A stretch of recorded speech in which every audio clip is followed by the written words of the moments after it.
Halo teman-teman semua, nama budaya. Kembali lagi dengan saya, Sherlia Dinda Chandra, akan membawakan materi baru terkait latar belakang kemunculan Tripitaka. Ini dia untuk agenda materi kali ini. Yang pertama, kita akan membahas terkait kondisi ajaran Buddha setelah Buddha Mahaparinibbana. Selanjutnya yang kedua, ada konsili atau Sangha Samaya 1. Kemudian yang ketiga ada konsili atau Sangha Samaya 2. Kemudian yang keempat ada konsili atau Sangha Samaya 3. Yang kelima ada konsili atau Sangha Samaya 4. Yang keenam ada konsili atau Sangha Samaya 5. Dan yang ketujuh atau yang terakhir ialah kondisi yang melatar belakangi penulisan Tripitaka. Baik, sebelumnya kita harus mengetahui dulu nih apa itu Tripitaka. Jadi, Tripitaka ialah kitab agama Buddha. Kata Tripitaka dibagi menjadi dua. Yang pertama Tri yang mengartikan tiga, dan yang kedua Pitaka yang berartikan kelompok atau keranjang. Oleh karenanya, Tripitaka dapat diartikan sebagai tiga keranjang atau tiga kelompok yang berisikan tiga pitaka. Ketiga pitaka ini terdiri dari yang pertama Sutta Pitaka, yang kedua Winaya Pitaka, dan yang terakhir Abhidharma Pitaka. Baik, bagaimana kondisi ajaran Buddha setelah Buddha Mahaparinibbana? Setelah Buddha Gautama Mahaparinibbana, tepatnya pada 543 sebelum Masehi, seorang biku tua bernama Subhada berkata, "Janganlah bersedih kawan-kawan, janganlah meratap. Sekarang kita terbebas dari pertapa agung yang tidak akan lagi memberitahu kita apa yang sesuai untuk dilakukan dan apa yang tidak membuat hidup kita menderita. Tetapi sekarang kita dapat berbuat apapun yang kita senangi dan tidak berbuat apa yang tidak kita senangi." Yang tertulis juga pada Winaya Pitaka 2, 284. Setelah mendengar ucapan Biku Subhada, Mahakassapatthera memutuskan untuk mengadakan persamuan agung atau sidang sangha atau Sangha Samaya dan atau konsili. Pada konsili atau Sangha Samaya 1 diadakan pada tahun 543 sebelum Masehi dan berlangsung selama 2 bulan. Konsili 1 ini dipimpin oleh Yang Arya Mahakassapa dan dihadiri 500 orang biku yang semuanya arahat.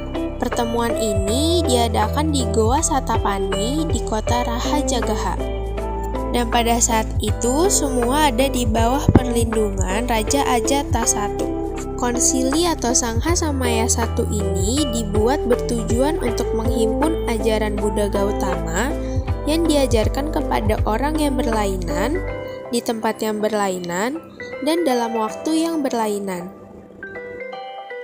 Konsili atau Sangha Samaya 1 ini dibuat untuk mengulang Dharma dan Winaya agar ajaran Buddha Gautama tetap murni, kuat, dan melebihi ajaran-ajaran lainnya.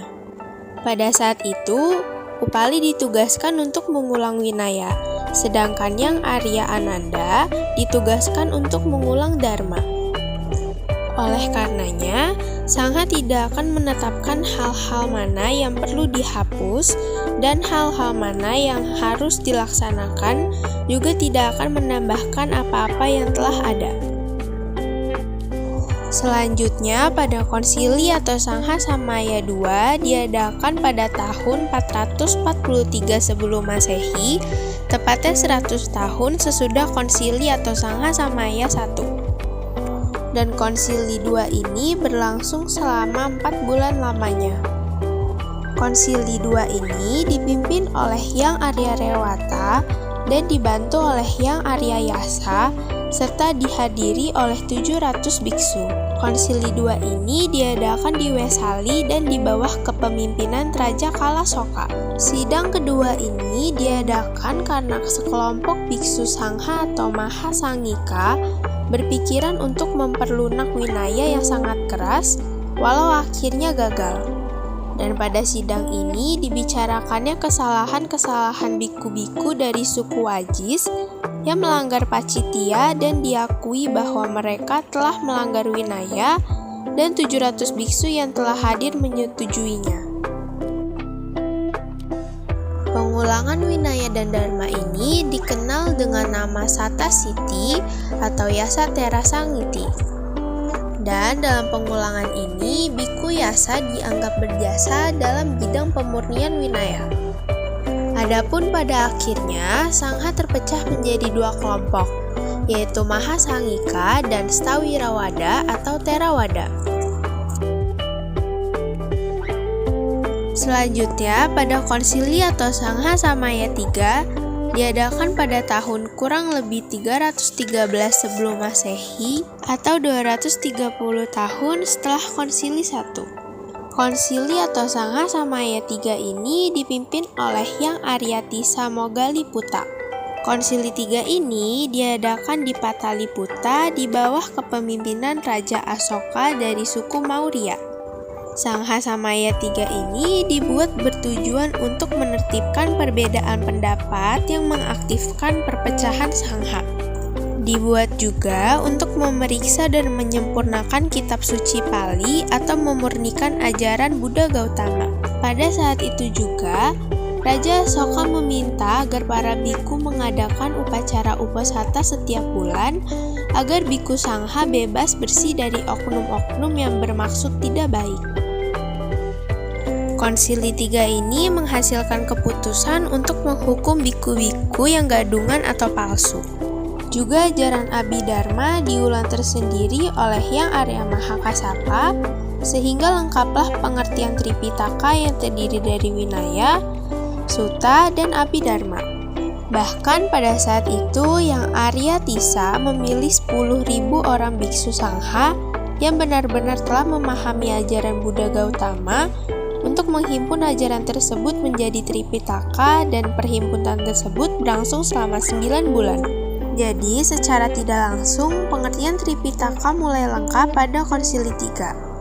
Terdapat seorang ahli sejarah yang mengatakan bahwa pada konsili 3 ini bukan merupakan konsili umum, tetapi hanya merupakan suatu konsili yang diadakan oleh Stawirawada atau Theravada. Kemudian konsili 4 diadakan pada tahun 101 sampai 77 sebelum Masehi. Konsili 4 ini dipimpin oleh Hyang Arya Rakita Mahathera dan dihadiri oleh kurang lebih 500 biksu. Sidang ini diadakan di Aluwihara atau Alokawihara di desa Matale. Sidang ini juga dibuat bertujuan untuk mencari penyelesaian karena melihat terjadinya kemungkinan-kemungkinan yang mengancam ajaran-ajaran dan kebudayaan agama Buddha oleh pihak-pihak lain. Oleh karena itu, untuk pertama kalinya Tripitaka dan komentarnya ditulis di atas daun lontar dengan tujuan agar generasi mendatang mengetahui kemurnian Dharma dan Winaya. Selanjutnya, untuk konsili atau Sangha Maya 5 diadakan pada abad ke-25 setelah Buddha wafat pada tahun 1871 dengan bantuan Raja Mindon. Pertemuan ini diadakan di Mandalay atau Burma, yang pada akhirnya kitab suci Tripitaka atau Pali diprastastikkan pada 727 buah lempengan marmer atau batu kualam dan diletakkan di Bukit Mandalay.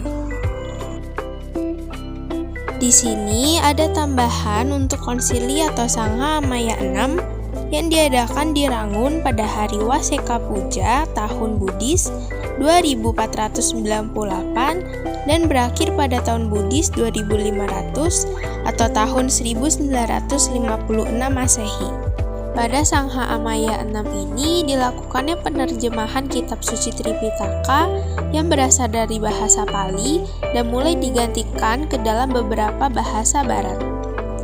Selanjutnya ialah materi terakhir terkait kondisi yang melatar belakangi penulisan Tripitaka. Buddha Gautama selalu menyebarkan Dharma secara lisan kepada para pengikutnya seperti khotbah-khotbah yang diajarkannya dari mulut ke mulut. Seiring berjalannya waktu, para pengikut Buddha menyadari pentingnya menjaga ajaran ini dengan baik.